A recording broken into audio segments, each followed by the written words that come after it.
Nachdem ich euch in meinem letzten Video zum Thema Skincare im Winter und worauf ihr achten solltet erklärt habe, worauf ihr im Winter bei eurer Hautpflege achten solltet, haben sich einige von euch gewünscht, dass ich euch auch meine Favoriten aus dem Bereich der Hautpflege zeige, die ich aktuell sehr, sehr gerne verwende. Das sind, glaube ich, um die 6 Produkte. Ich wollte jetzt auch nicht zu viel mit reinnehmen und hoffe, dass euch das eventuell inspiriert und auch ein kleines bisschen weiterhilft. Ich starte mal mit der Reinigung und aktuell nutze ich mein Reinigungsgelee rauf und runter, egal ob morgens oder abends. Warum ich auch morgens reinige, erkläre ich euch gleich.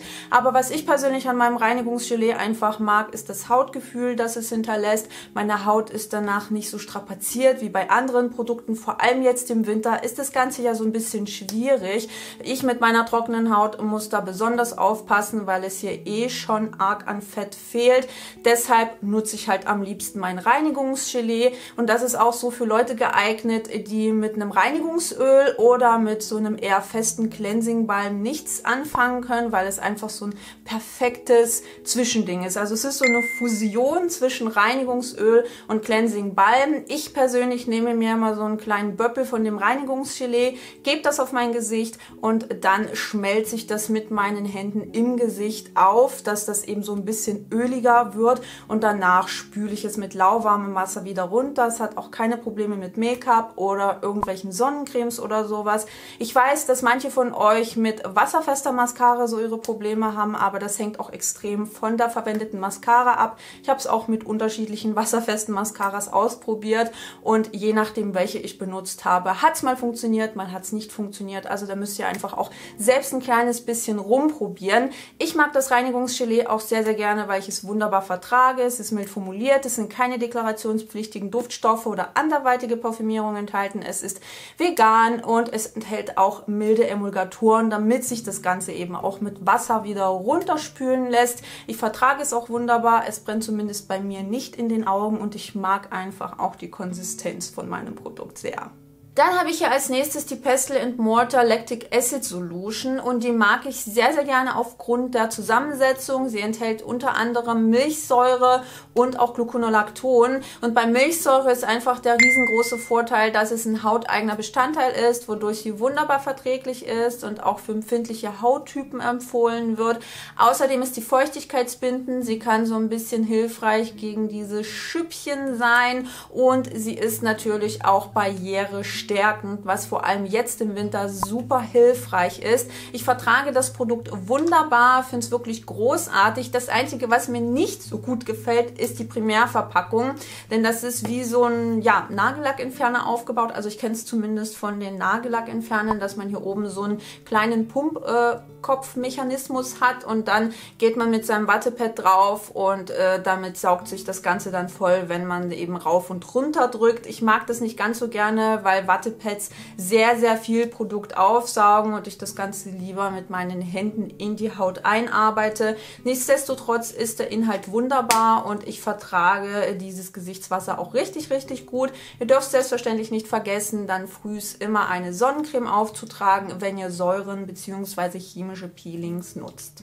Apropos Sonnencreme, aktuell verwende ich tatsächlich am allerliebsten die Daily Go-To Sunscreen von Purito. Ich habe euch auch in meiner Review gesagt, dass sie mir persönlich für den Sommer einen kleinen Ticken too much ist, aber jetzt im Winter ist sie wirklich wunderbar angenehm. Sie hat eine tolle Filterkombi, enthält keine deklarationspflichtigen Duftstoffe, keine Parfümierung, lässt sich auch in der benötigten Menge ohne Probleme auftragen. Die Claims stimmen meiner Meinung nach zwar nicht so hundertprozentig, also dass sie weightless sein soll, also auch nicht spürbar auf der Haut, kann ich so nicht bestätigen. Sie hinterlässt schon einen dezenten Film auf der Haut und macht auch einen ordentlichen Glow, also eher nichts für ölige Haut. Falls ihr meine Review zu dieser Sonnencreme sehen möchtet und auch sehen wollt, wie sie sich in der entsprechenden Auftragsmenge verhält, ich verlinke euch mein Video oben in dem i und unten in der Infobox. Diese Creme hier von Purito ist bei mir aktuell auch sehr, sehr regelmäßig im Einsatz und zwar ist es das Dermite Cica Barrier Sleeping Pack. Eigentlich soll man sie auch sehr dick auf die Haut auftragen und über Nacht einziehen lassen. Ich persönlich benutze das Ganze wie einen eine normale Creme. Die enthält unter anderem Tigergras und Ceramide. Das sind hauteigene Bestandteile, die eben auch die Barriereschutzfunktion der Haut unterstützen. Ich finde die wirklich großartig. Die fühlt sich schon so ein bisschen pflegend an, macht einen leichten Film auf der Haut, aber das ist für mich persönlich aktuell super, super hilfreich. Was ich damit auch sehr, sehr gerne mache, ist, dass ich die Creme an bestimmten Stellen sehr dick auftrage. Also beispielsweise hier ist meine Haut zunehmend trocken und dann verreibe ich das ganz dünn nach außen hin. Also ich lasse das Ganze kurz sitzen und dann verreibe ich es ganz dünn nach außen hin. Also da habe ich gemerkt, dass mir das persönlich sehr, sehr gut hilft und die Haut sich danach nicht zugekleistert und zu gepflegt anfühlt. Also wenn ihr eine schöne Creme sucht für eher trockene Haut, dann schaut ihr euch unbedingt mal an. Okay, kommen wir jetzt zu einem richtig fetten Brummer und zwar zu der Baby Dream Natural Wundschutzcreme. Die habe ich euch ja bereits in meinem Lippenpflegevideo gezeigt und verwende sie tatsächlich auch fürs Gesicht. Zwar hauptsächlich abends, aber ich mag die einfach richtig, richtig gerne, weil die so wunderbar pflegend und richtig schön fettig ist.